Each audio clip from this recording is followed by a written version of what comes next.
여러분 안녕하십니까? 포항 MBC 뉴스입니다. 오늘도 종일 비가 내리겠습니다. 특히 낮까지는 강한 비가 쏟아질 수 있어 주의가 필요합니다. 조주경 기상캐스터입니다. 오늘도 우산 챙겨 나가셔야겠습니다. 현재 포항에서는 시간당 10mm 안팎의 비가 내리고 있는데요.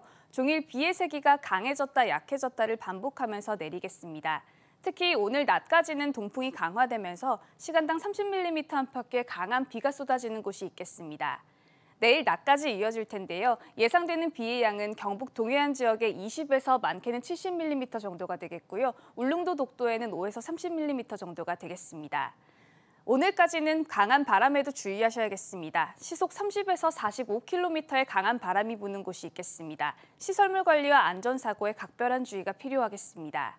이어서 자세한 오늘 날씨 보겠습니다. 아침 기온은 20도에서 21도 분포로 출발하고 있습니다. 한낮에는 포항과 영덕, 울진이 25도, 경주 26도까지 오르면서 낮 기온은 어제보다 1도가량 높겠습니다. 울릉도 독도에는 오후부터 흐리고 비가 내리겠습니다. 한낮 기온 울릉도 24도, 독도 25도 선에 머물겠습니다. 동해 남부 전해상에 내려져 있던 풍랑특보는 모두 해제됐지만 오늘까지는 강한 바람과 함께 물결이 높게 일겠습니다. 바다의 물결은 중부 해상에서 최고 2.5m, 남부 해상에서는 3m까지 일겠습니다.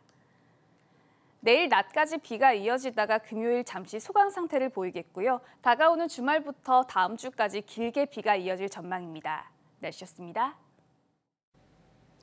울진군청 소속 공무원이 상급 공무원으로부터 직장 내 성추행을 당했다고 신고한 사실이 뒤늦게 알려졌습니다. 피해자는 직접 글을 올리고 또 여성가족부와 경찰에 신고도 했지만 오히려 2차 가해로 인해 정신적인 고통을 받고 있다고 주장하고 있는데요. 여성단체가 재조사를 촉구하고 나섰습니다. 박성아 기자입니다. 이달 초 청와대 국민청원 홈페이지에 올라온 청원입니다. 회식 때마다 손을 주무르고 허리에 손을 올렸다. 자신을 군단위 지역 공무원이라고 소개한 글쓴이가 직장 내 성추행 피해 사실을 털어놓습니다. 글쓴이는 울진군청에서 일하는 A씨. A씨는 지난 2013년부터 2014년까지 같은 팀 선배 공무원 B씨로부터 지속적인 성추행을 당했다고 밝혔습니다. 사람들한테 얘기했는데도 그냥 피하라고만 얘기하고 도움을 주시는 분들이 없어서 그런 일을 똑같이 당한 분들도 그냥 대처하지 못하고 그냥. A씨는 고민 끝에 지난해 공무원 노조 게시판에 익명으로 글을 올렸습니다. 하지만 울진군의 조사는 없었고 오히려 글을 내리라는 동료 공무원들의 연락이 계속됐습니다. 저 글 내리는 거 설득하라고 선의의 피해자가 나올 수도 있다고 하면서 주변 사람들 피해보는 게 싫어서 이제 또 글을 내리고 그랬어요. A씨는 결국 여성가족부를 통해 피해 사실을 신고했습니다. 그런데 뒤늦게 조사에 나선 울진군은 내부 공무원으로 구성된 심의위원회를 통해 성추행 여부를 판단할 수 없다는 결론을 내렸습니다. 제 진술도 있고 했는데 가해자가 그런 일 없었다고 그렇게 얘기해버리니까 그냥 결론도 성추행 여부를 알 수 없다고 얘기가 나오니까. 여성단체는 조사의 신빙성에 문제를 제기하며 재조사를 촉구했습니다. 심의위원회에 외부 전문가를 포함해야 한다는 직장 내 성희롱 예방 지침이 지켜지지 않은 반쪽짜리 조사라는 겁니다. 동료 간에 이런 사건에 대해서 심의하고 판단을 해야 되는 부분이 굉장히 불편해지는 거고 전문적으로 판단하고 개입해야 되는 여지가 있기 때문에 외부 전문가의 의견이 중요한 것입니다. 울진군은 너무 오래된 사건이라 성희롱 여부 판단이 불가한 것으로 의결됐다고 밝혔습니다. 또 심의위원회 구성은 당시 군청 지침에 따른 것이라며 재조사는 고려하지 않고 있다고 덧붙였습니다. 국가인권위에서 조사 진행 중이라 우리가 바로 그거를 재조사 심의를 고려하지는 않고 있습니다. 여성단체는 경찰 조사 과정에서도 2차 가해가 있었던 것으로 파악된다며 여성가족부와 경찰청에도 진상규명을 촉구할 계획이라고 밝혔습니다. MBC 뉴스 박성아입니다. 역대 최고를 기록한 포항과 경주의 코로나19 신규 확진자 수가 어제는 한 자릿수로 다소 진정세를 보였습니다. 하지만 높은 전염력을 보이는 델타 변이 바이러스 검출률이 높아져 안심하기엔 이르다는 지적입니다. 장미쁨 기자가 보도합니다. 포항의 신규 확진자 수는 6명, 경주는 5명으로 급격한 확산세가 진정 국면을 보이고 있습니다. 포항에서는 북구 학원 관련 1명 등 자가격리 중이던 4명과 철강공단과 관련해 동선이 겹치는 1명 등 6명이 확진 판정을 받았습니다. 하지만 지난 13일 코로나19 확진자가 역대 가장 많은 47명이 발생한 데다 14일 24명, 15일 16명으로 연일 두 자릿수를 기록한 직후라 안심하기엔 이르다는 지적입니다. 더구나 최근 발생한 포항의 집단 감염이 전파력이 강한 델타 변이 바이러스와 관련됐을 가능성이 제기되면서 우려는 더 커지고 있습니다. 최근 한 달 동안 델타 변이 바이러스 검출률은 매주 10%포인트씩 늘어 현재 85.3%를 기록하고 있습니다. 최근 1주 국내 감염 사례의 주요 변이 바이러스 검출률은 86.9%로 전주 대비 11.3% 증가하였고 델타형 변이 검출률은 85.3%로 전주 대비 12.2% 증가하였습니다. 한편 경주에서는 닷새 만에 신규 확진자가 한 자릿수를 기록했습니다. 신규 확진자 5명은 기존 확진자의 가족이거나 밀접 접촉자로 외국인 3명이 포함돼 있습니다. 경주시 누적 확진자 수는 705명으로 인구 대비 확진자 비율은 0.28%를 기록하고 있습니다.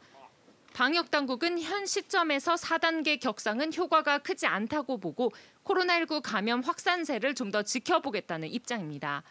MBC 뉴스 장미쁨입니다. 포항시 의회 지진 피해 대책 특별위원회는 어제 성명을 내고 포항 지진 진상 규명을 위한 재조사를 촉구했습니다. 특별위원회는 정부 진상조사위원회가 산자부와 한국에너지기술평가원을 수사 의뢰하지 않는 등 제대로 된 처벌에 나서지 않고 있다며 이에 대해 사과하고 즉시 재조사를 실시해야 한다고 밝혔습니다. 또한 이번 발표는 시민들의 정서에 부합하지 않은 채 불신만 키우고 있다며 정부는 시민들을 위한 안전관리와 경제 활성화 대책을 조속히 시행하라고 밝혔습니다. 지난 연휴 광복절 당일 새벽에 폭주족 수십여 명이 대구 길거리를 헤집고 다녔습니다. 주민들은 난폭 운전에 위협받고 소음에 잠을 못 이루는 등 큰 피해를 입었는데요. 이번에도 경찰은 단속은커녕 속수무책이었습니다. 양권희 기자가 보도합니다. 광복절인 8월 15일 새벽 시간 대구 수성구 범원의 거리도로 수십여 대의 오토바이와 자동차가 요란한 소리를 내며 무리를 지어 달립니다. 주택이 밀집한 도로에서도 폭주족 오토바이는 굉음을 내며 질주합니다. 차량을 운전하던 시민들은 폭주족의 질주에 깜짝 놀랍니다. 미친 거 아니야? 미친 거 아니야? 매년 광복절마다 어김없이 벌어지는 폭주족들의 질주. 이번 광복절에도 예외는 아니었습니다. 폭주족들은 동구 파티마 삼거리, 달서구 죽전내거리 등지에서 때를 지어 달리다가 흩어지고 다시 모이는 식으로 광란의 질주를 벌였습니다. 경찰은 미리 폭주적 정보를 입수하고 주요 집결지에서 단속에 나섰지만 속수무책. 결국 현장에서 겨우 4명을 검거했을 뿐입니다. 이들의 폭주는 자정부터 동틀 무렵까지 계속됐고 시민들은 난폭 운전과 소음에 시달려야 했습니다. 차들을 완전히 희롱을 하더라고. 차 앞으로 돌아가지고 중앙선 넘어가지고 어떤 자치경찰제 도입이든 뭔가 좀 지역마다 조례를 제정해서라도. 지난 3일절에도 대구 도심은 폭주족들의 놀이터였습니다. 경찰은 현장 단속과 체증 자료 분석 등으로 3일절 폭주족 32명을 입건했지만 처벌이 경미해 1명만 구속됐습니다. 폭주족은 공동 위험 행위로 기소되면 2년 이하의 징역, 500만 원 이하 벌금에 그칩니다. 구속도 잘 안 되고 또 법정에 내면 이제 벌금 약식을 해가지고 벌금으로 좀 하고 이러니까 또 제공하는 것이 있습니다. 해마다 폭주족 때문에 위협과 불편을 겪는 시민들은 자치 경찰제를 통해서라도 대책을 마련해달라고 주문하고 있습니다. MBC 뉴스 양관입니다. 태풍과 집중호우 때 포항 형산강 둔치에 주차한 차량의 침수 피해를 예방할 수 있는 알림 시스템이 구축됩니다. 포항시는 침수가 우려될 경우 CCTV로 차량 번호를 조회해 차주에게 위험 안내 문자를 자동 발송하는 시스템을 운영하기로 하고 12억 5천만 원을 들여 형산강 하류 둔치 주차장 11곳에 이 시스템을 구축합니다. 이와 함께 5억 6천만 원을 들여 송도 수문 등 형산강 수문 4곳의 수위와 수문 상태를 실시간 확인해 원격 제어하는 스마트 홍수 관리 시스템도 구축해 이달 말부터 시범 운영합니다. 도쿄올림픽 남자 양궁 금메달리스트 예천 경북일고 김재덕 선수가 2주간의 자가격리를 끝내고 학교에 나왔습니다. 김 선수의 금이 환영에 학교는 환영의 물결로 들썩였습니다. 김서영 기자입니다. 남자 양궁 단체팀 막내가 쏜 화살은 일본과 불과 2.4cm. 간발의 차로 짜릿한 한일전의 승리를 이끌어냈고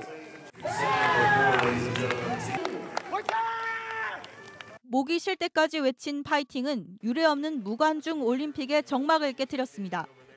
도쿄올림픽 남자 양궁 최연소 2관왕, 예천 경북일고 2학년 김재덕 선수가 2주간의 자가격리를 끝내고 등교했습니다. 금메달 2개를 목에 건 금이 환영. 코로나로 인해 참석 인원이 49명으로 제한됐지만 환영식의 열기는 뜨거웠습니다. 학교에 오게 돼서 일단은 너무 기쁘고요. 일단은 이제 저한테 올림픽이란 꿈의 무대고 이제 저의 목표, 제가 자신 있게 할 수 있는 큰 무대라고 생각하고 엄청 영광적인 무대였습니다. 자신이 항상 있진 않습니다. 모든 시합에는. 그 대신 믿음을 가지고 저의 최선을 다하고 화이팅을 더 크게 외쳤습니다. 김 선수를 위한 깜짝 이벤트도 마련됐습니다.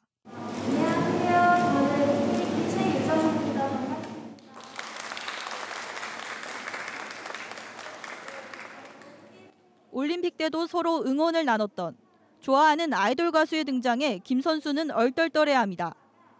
친구들을 대상으로 간단한 사인회도 열렸습니다. 사인을 받고 함께 사진을 찍고 연예인 못지않은 인기입니다.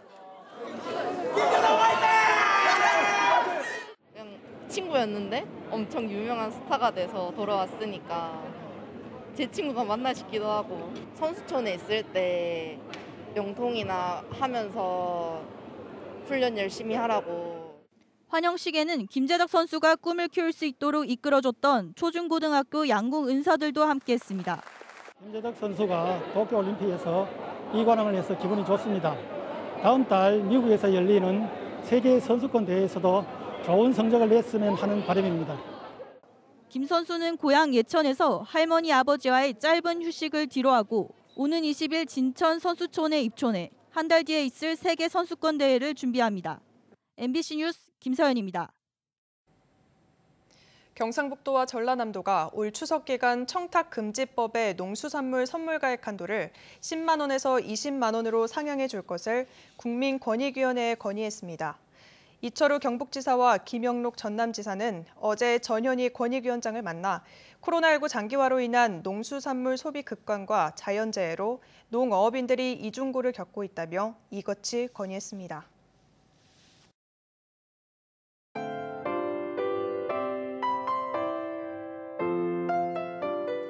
오늘도 우산 챙겨 나가셔야겠습니다. 현재 포항에서는 시간당 10mm 안팎의 비가 내리고 있는데요.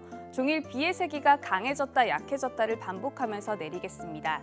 특히 오늘 낮까지는 동풍이 강화되면서 시간당 30mm 안팎의 강한 비가 쏟아지는 곳이 있겠습니다. 내일 낮까지 이어질 텐데요. 예상되는 비의 양은 경북 동해안 지역에 20에서 많게는 70mm 정도가 되겠고요. 울릉도 독도에는 5에서 30mm 정도가 되겠습니다. 오늘까지는 강한 바람에도 주의하셔야겠습니다. 시속 30에서 45km의 강한 바람이 부는 곳이 있겠습니다. 시설물 관리와 안전사고에 각별한 주의가 필요하겠습니다. 이어서 자세한 오늘 날씨 보겠습니다. 아침 기온은 20도에서 21도 분포로 출발하고 있습니다. 한낮에는 포항과 영덕, 울진이 25도, 경주 26도까지 오르면서 낮 기온은 어제보다 1도가량 높겠습니다. 울릉도 독도에는 오후부터 흐리고 비가 내리겠습니다. 한낮 기온 울릉도 24도, 독도 25도 선에 머물겠습니다. 동해 남부 전해상에 내려져 있던 풍랑특보는 모두 해제됐지만 오늘까지는 강한 바람과 함께 물결이 높게 일겠습니다. 바다의 물결은 중부 해상에서 최고 2.5m, 남부 해상에서는 3m까지 일겠습니다. 내일 낮까지 비가 이어지다가 금요일 잠시 소강 상태를 보이겠고요. 다가오는 주말부터 다음 주까지 길게 비가 이어질 전망입니다. 날씨였습니다. 이상으로 포항 MBC 뉴스를 마칩니다. 시청해주신 여러분 고맙습니다.